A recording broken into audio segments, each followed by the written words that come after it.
안녕하세요. 절대값TV의 명품 PD 한PD입니다. 자, 오늘 이 시간은 두 개의 연구기관에서 나온 코로나19 이후의 주택시장 전망에 대해서 한번 살펴보겠습니다. 지금 중요한 것은 뭐냐면 시장을 객관적으로 보는 것이 중요하다. 자, 그런 의미에서 두 곳의 연구기관에서 나온 자료는 한번 우리가 그 의미를 되새겨볼 필요가 있습니다. 자, 왜 그러냐면 지금 시장은 굉장히 복잡계다. 자, 복잡계로 들어갔다.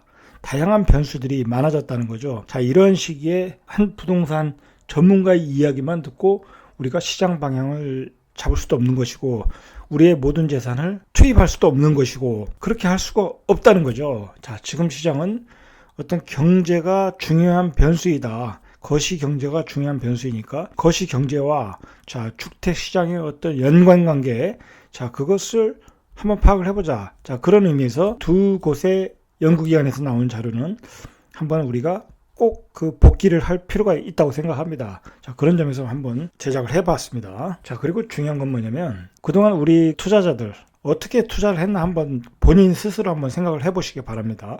내가 어떤 아파트를 살 때 무슨 논리를 가지고 투자를 했나. 대부분이 수익을 낸 분들 역시 어떤 투기 시장에서 돌아가는 시스템에 의존해서 수익을 냈고 투자를 하였다는 거죠.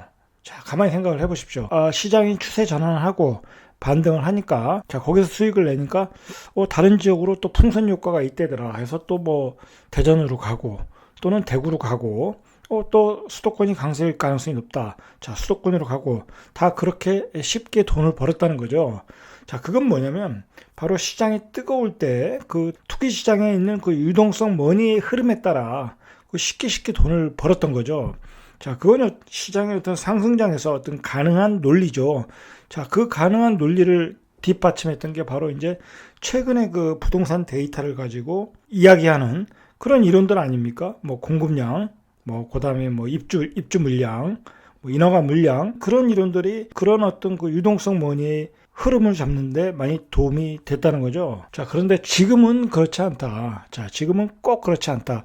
그런 그 예전에 투기 시스템에 의해서 돌아가던 그런 시장의 어떤 논리를 가지고 지금 섣불리 지방에 투자한다든지 그래가지고서는 의외로 수익이 안 날 가능성이 높다. 자, 그렇게 보셔야 되는 겁니다. 자, 그 좋은 예가 아직은 뭐 어떻게 결론을 내릴 수 없는 부분이 있지만 울산 같은 지역이 그렇지 않았습니까? 작년에 그 울산에 2, 3년 동안 앞으로 공급량이 모자르니까 울산에 그 투자자들이 많이 들어갔죠. 자, 많이 들어갔는데 요즘 최근에 거래량도 죽고 그리고 마이너스 나는 것도 지역에 따라 있고 자, 시들시들해졌다는 거죠, 분위기가. 자, 그럴 수밖에 없는 게 울산 같은 경우에는 우리나라 그 제조업 중추적인 역할을 하는 그 공장들이 많지 않습니까? 자동차도 있고 정유도 있고 이번에 그 신문에서 말했듯이 S-오일이 사상 최대의 적자를 냈다. 자, 조선도 마찬가지고 뭐 석유 유가 하락이 됐으니까 뭐 조선 수주가 안 들어오는 건 뻔한 일이죠. 자, 그러면 조선도 또 구조 좀 들어갈 수 있고 자동차 경기 실사 지수라고 그러죠. 38 정도 나왔죠. 38 엄청나게 낮게 나왔죠. 한 40% 정도 수출이 안 된다. 추락했다. 자, 그러면 어떻게 되겠습니까? 그럼 당연히 경기가 안 좋겠죠. 그렇게 연관을 져서 보면 그 수요 기반이 무너지고 있다는 거죠. 수요 기반이 무너지고 있는데 투자자들이 예전에 그 투자 논리, 공급량이 단순히 모자라서 들어가서 다시 그 가격을 올릴 수 있다. 자, 그렇게 생각하면 안 된다는 거죠. 자, 예전엔 뭐였습니까? 바로 이제 부동산 강사들이 먼저 사놓고 그 사람들이 또 강의를 하면 1진이 들어가고 그 다음에 2진, 3진 또 투자자 계속 들어가면서 가격을 올리다가 실수요자한테 이렇게 매기고 나오는 그런 구조 아니었습니까? 자, 이제 그런 그 마지막에 그 꼭지를 잡는 그 실수요가 이제 시장에서 무너지고 있다. 그런 시스템으로는 어렵다는 거죠. 자, 그것을 아마도 건설산업연구원인가요? 자, 거기에서 바로 그런 점을 지적을 한 것 같아요. 그 핵심은 바로 그런 실수요가 무너지고 실업률에 의해서 무너지고 있다. 자, 그것을 강조하는 것 같아요. 제가 이제 요즘 최근에 프로그램에서 그런 점을 강조를 했죠. 결국은 부동산은 예전에 그 경기가 좋을 때 시스템, 그 경기가 좋을 때 상승하던 논리가 이제는 안 통할 수 있다. 지금은 말 그대로 어떤 실물 경기의 위기다. 실물 경기의 위기는 IMF 금융위기에도 경험하지 못했던 거다. 전 세계 경제가 셧다운 했던 건 우리가 전혀 경험하지 못했던 것이다. 그렇다면은 주식시장이 지금 반등을 하고 있지 않느냐. 1450일에서 1920일까지 반등을 하고 있지 않느냐. 자, 그러면 다 반등한 거 아니냐. 이제 경기가 좋아지는 거 아니냐. 코로나 바이러스 확진자도 안 나오고. 자, 그런데 주식시장은 다른 겁니다. 왜냐하면 주식시장은 말 그대로 낙폭 과대에 의해서 유동성 머니가 들어와서 그것을 정상적인 자리로 어느 순간 빠르게 올려놓을 수 있다는 거죠. 그것은 IMF 때도 그렇게 됐었죠. IMF 때도 그렇게 됐고 실물 경기가 안 좋으니까 다시 꼬꾸라졌었죠. 그러한 반복이 올 수 있다. 그렇지만 부동산 시장은, 이 주택 시장은 철저하게 실물 경기가 뒷받침이 안 되면은 반등이 어렵다는 거죠. 왜냐면 우리 소득이 확보가 안 되는데 대출을 받아서 집을 살 수가 없죠.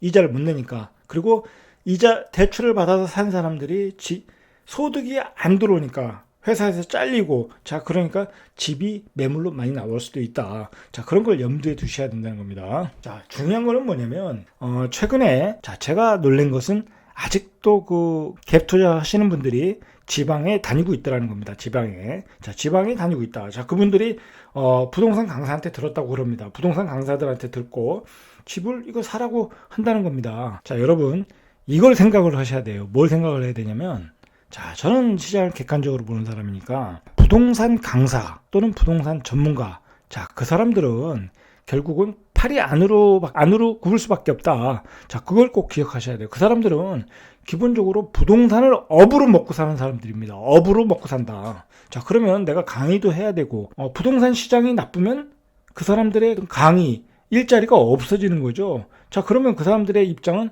부동산은 조정받고 또 간다죠. 그 사람들의 포지션은 항상 조정받고 또 간다입니다.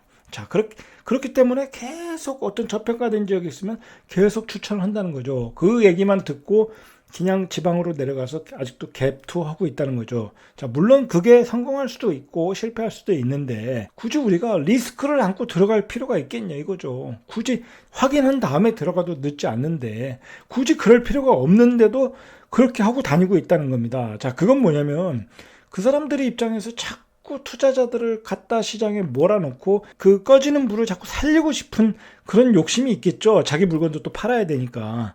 자, 그런 점들을 조심하시고 지금 시장은 거시경제, 우리 실물 경제의 흐름을 정확히 파악하지 않고 정확히 확인한 다음에 하시라는 겁니다. 그렇지 않고서는 크게 다칠 수 있다. 조금 일찍 산다고 해서 내가 그걸 팔아서 팔자 고치는 것도 아닌데 굳이 그렇게 리스크를 안을 필요가 없다는 거죠. 자, 우리가 그 연구 보고서를 살피기 전에 우리 실물 경제가 얼마나 침체됐나. 자, 두 연구 보고서의 그 밑바탕에는 바로 이 실물 경제의 침체가 심각하다. 자, 그것을 이야기하기 때문에 우리가 얼마나 심각한가를 한번 파악해보자는 거죠. 얼마나 심각하냐면 그 경영난에 비행기 파는 항공사들 이제 자기 물건을 다 판다는 겁니다.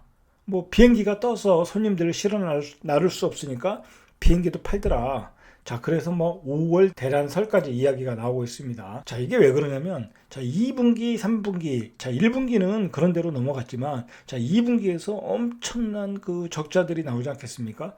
여러분 생각해 보십시오. 하나의 기업이, 대기업이, 뭐 몇 조씩 적자가 나면 아무리 우량한 기업도 그 적자가 계속 쌓이면 버틸 수가 없는 거죠. 자, 그래서 코로나 바이러스가 해결이 안 되면 연말로 갈수록 시장은 꼬꾸라질 수 있다는 겁니다. 그 연말까지 어떤 두고 봐야 되는 그런 시기가 있는데 그 시기 안에 막 지금 부동산을 산다. 조금 리스크가 크겠죠.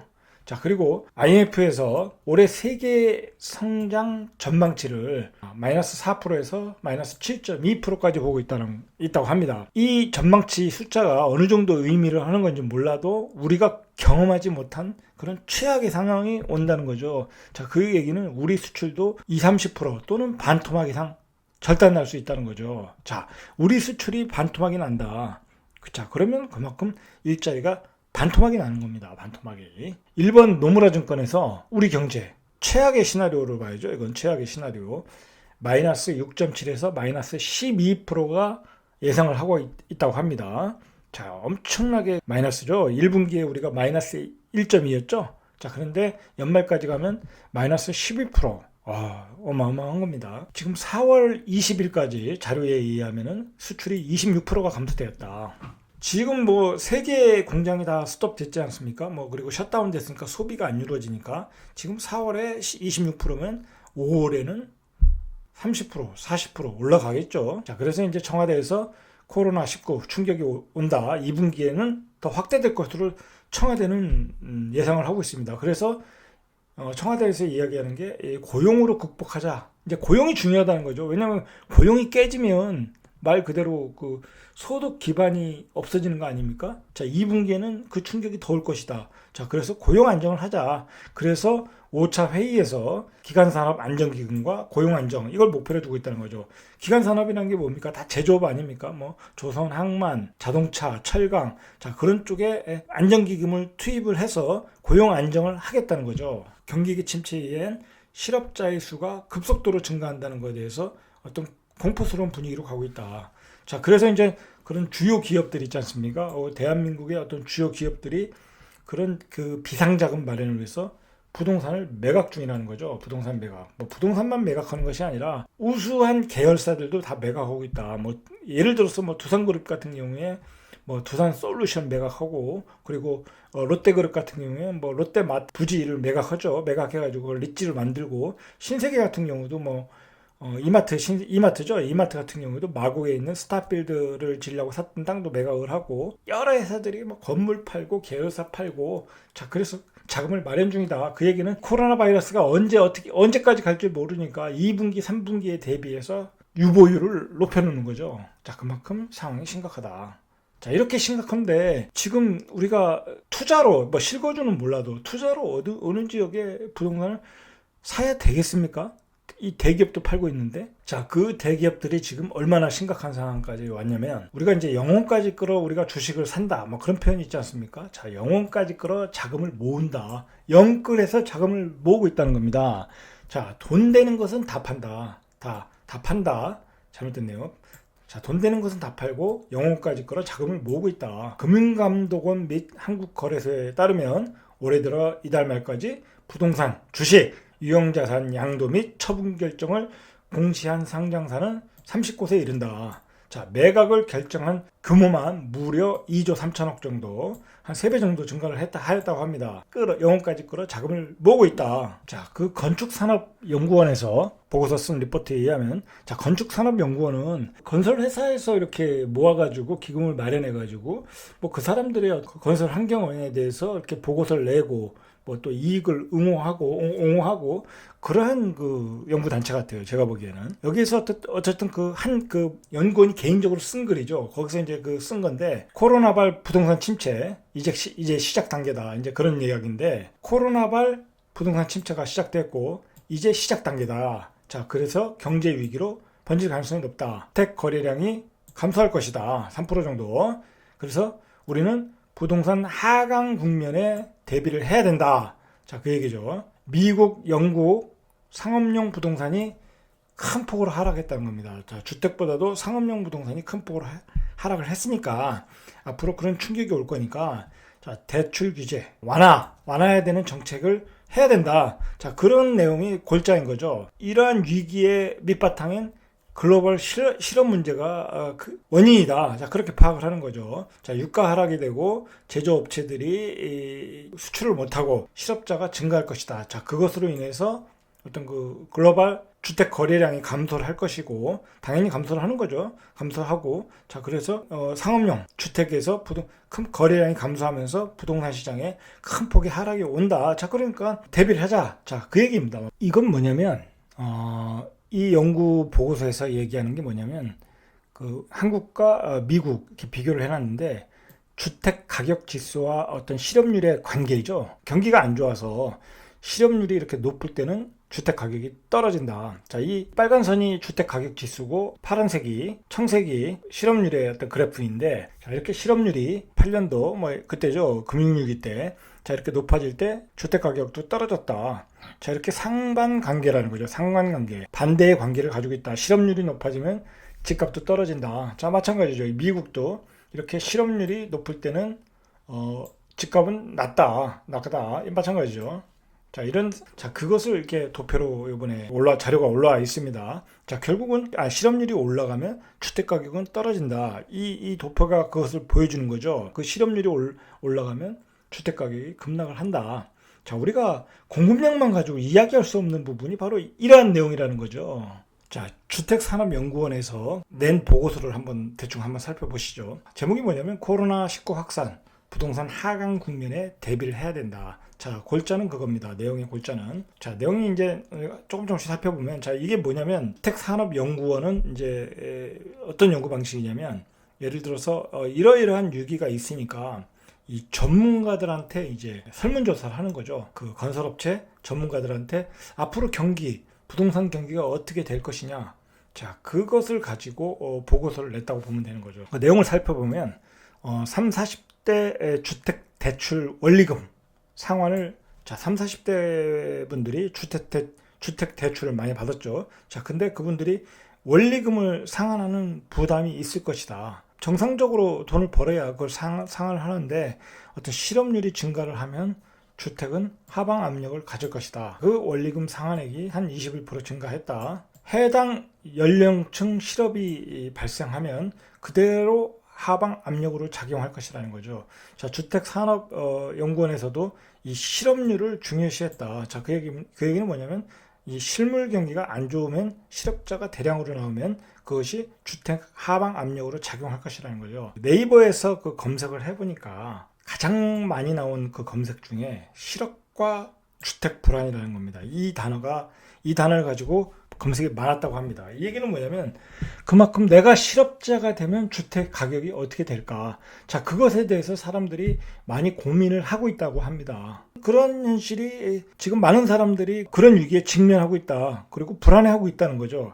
자, 그런 점에서 이 실업과 주택 불안은 어떤 연관관계를 우리가 앞으로 예의주시해야 된다는 거죠. 그래서 단기 금융위기는 낮지만 장기적으로 침체 국면으로 갈 수 있다. 자, 그 얘기는 뭐냐면 코로나19 확산 부동산에서 뒤에서 얘기하겠지만 여기서 많이 나온 이야기가 일자형으로 조정을 받고 회복을 할 것이라는 겁니다. 일자형으로 회복한다는 이야기는 결국 장기 침체 국면으로 간다는 거죠. 여기서는 2년이라고 하는데 그것은 2년이 될지 몇 년이 될지 모르지만 어쨌든 2년 정도면 다시 장기 조정으로 간다는 거죠. 회복도 이제 더딜 거니까. 자, 그렇다면 추세가 바뀌는 거죠. 추세가 완전히 상승 사이클을 찍고 하락 사이클로 간다. 저는 그렇게 봅니다. 그렇게 이 일자형으로 얘기한다는 것은. 자, 어쨌든 지금은 여기 중요한 게 뭐냐면 이 보고서에서도 이야기하는 게 중요한 게 뭐냐면 거시경제와 주택가격은 연계해서 봐라. 예전에 상승 사이클에서는 어떤 그 수요와 공급, 부동산의 수요와 공급만으로도 이렇게 갈 수 있지만은 지금은 거시경제, 자, 그리고 실업률의 어떤 그 회복, 자, 경제 회복 없이는 주택 가격이 다시 재상승을 하긴 어렵다. 자, 그 얘기를 하는 거죠. 이제 실업자가 많이 나오다 보면 이제 대출 상환이 안 되고, 그 다음에 또 생활자금이 필요하다 보면 주택들이 생활자금 유용으로 매도할 가능성이 높다. 자, 그런 얘기입니다. 자, 주택산업연구원에서 나온 이야기들 한번 정리해보면, 금융위기 이후 나타난 U자형 침체가 올 가능성이 없다. 자, 2008년 금융위기 이후라는 얘기는 그때 금융위기 때 우리 부동산이 완전히 하락 추세로 가지 않았습니까? 그 U자형 침체가 올 가능성이 높다. 자, 그 설문조사를 해보니까 그래서 어떤 규제 대책, 그냥 더듬기식 그 대충 나오는 그냥 짧게 나오는 그 뭐라고 그럴까죠? 그 일시적인 규제 대책보다는 과감한 활성화 대책을 필요하다. 자, 그걸 얘기했죠. 정부에게 얘기했죠. 지금 말 그대로 대출을 받아서 집을 샀는데 그걸 생활자금으로도 써야 되지 않습니까? 자, 그러면 투기과열지구에서는 생활안정자금이 1억밖에 대출이 안 되지 않습니까? 자, 그런 규제를 풀어줘야 된다는 거죠. 안 그러면 그 사람들 그 집을 싼값에 매도할 수 있다는 거죠. 그럼 집값이 폭락을 하게 되면 어떻게 되겠습니까? 은행이 부실할 수 있다. 주택산업연구원 보고서는 시장 전문가 중 주택사업자와 시장 전문가 중 50.8% 한 반 정도가 향후 1, 2년간 급락 후 점진적인 회복세로 돌아설 것이다 라고 전망을 했고요. 자, 이 얘기는 뭐냐면 결국은 장기 침체 후 그 다음에 서서히 회복한다는 거죠. 18.8% 거의 한 19%죠. 19%는 3년 내지 5년 아주 긴 기간의 침체가 상당히 지속될 것이다. 자, 결국은 한 70% 정도는 중기 아니면 장기 침체로 갈 수 있다라는 거죠. 더 우려하는 건 뭐냐면 무역 의존도가 큰 우리 경제 구조상 우리나라는 국내 코로나 사태가 조기 진정된다 하더라도 해외 상황이 진정될 때까지는 침체 국면을 역전할 수 없다는 거죠. 뭐 우리가 수출로 먹고 사는 나라니까 해외에서 그 소비 활동이 이루어지지 않으면 우리가 회복할 수 없다. 자, 그런데 문제는 뭐냐면 세계적인 감염병 전문가들은 이번 코로나 사태가 전 세계적으로 완전히 진정되기까지는 빨라도 내년 말, 2021년 말 정도 돼야 진정이 된다. 그때서야 돼야 본격적인 상승이 되고 우리 그 제조업 경기, 수출 경기가 살아날 수 있다는 거죠. 자, 그래서 우리 경제에 미치는 영향은 최소한 내년 말이나 내후년 상반기까지 지속될 수 있을 것으로 보인다. 자, 이 이야기와 그 주택 시장이 급락고 반등하는 시기와 바로 그 코로나 바이러스 위기로 인한 경제 활동의 정상화 사이클이 일치하는 거죠. 자, 그 경제 사이클이 일치를 해야 주택 시장에 반등이 온다. 자, 그러한 결론을 주택산업연구원에서 이제 발표한 거죠. 자, 이 표가 이제 시장 전망, 코로나19 이후 주택 시장 전망표인데, 자, 보십시오. 자, V자 반등을 예상한 사람들은 30% 정도, 시장 전문가와 주택 사업자 합쳐서 30% 정도, 자, U자형 반등을 생각한 사람들은 50%. 자, 대충 비슷하죠. 시장 전문가와 주택 사업자가 한 반 정도는 U자형 반등이다. 한 2년 정도 하락 후 점진적인 회복세로 전환한다. 장기 침체로 예상하는 사람들은 한 14% 정도. 더 장기, I자죠. 이건 뭐 끝이 없는 거죠. 아주 극단적인 경우는 한 4.7%. 자, 이렇게 한 70% 이상이 장기 침체, 중기 장기 침체로 예상을 하고 있다. 그런 내용을 이제 설문조사에서 만드는 거죠. 보완책으로는 자, 이렇게 중기 장기 침체로 갈 수 있으니까 자, 규제가 과도하다. 자, 49%가 과도하다. 자, 그래서 보완을 해라. 자, 그게 한 70% 정도. 70% 정도가 보완을 할 필요가 있다고 이야기를 한 거죠. 자, 그 보완 정책으로는 대출 규제를 완화해라. 그리고 세제도 완화해라. 거래 규제도 완화해라. 자, 거래 규제 완화라는 게 뭡니까? 투기 과열지구, 투기지구 해제하라는 얘기죠. 자, 가격 규제도 완화하라. 그리고 주택 사업자에 대한 금융 지원도 필요하다. 자, 그런 주장을 한 거죠. 이 시기까지 이야기했네요. 5월 중에 1단계로 우선 대책을 시행하고, 자, 그리고 코로나19와 시장 추세를 보아 6개월 뒤인 11월 2단계 대책을 과단성 있게 시행하는 것이 효과성 면에서 바람직하다는 주장. 자, 그것을 이제 이야기를 했습니다. 대책까지. 그만큼 심각하다는 거죠. 이제 완화 정책을 하라는 겁니다. LTV도 완화하고, 그 다음에 생활안정자금도 더 대출받을 수 있게 하고, 조정지고, 투기과열지고, 자, 그런 거 의미 없다 이거죠. 뭐, 대량 실업자가 나오는데, 경기가 안 좋은데 집값까지 폭락한다. 그러면 완전히 작살나는 거죠.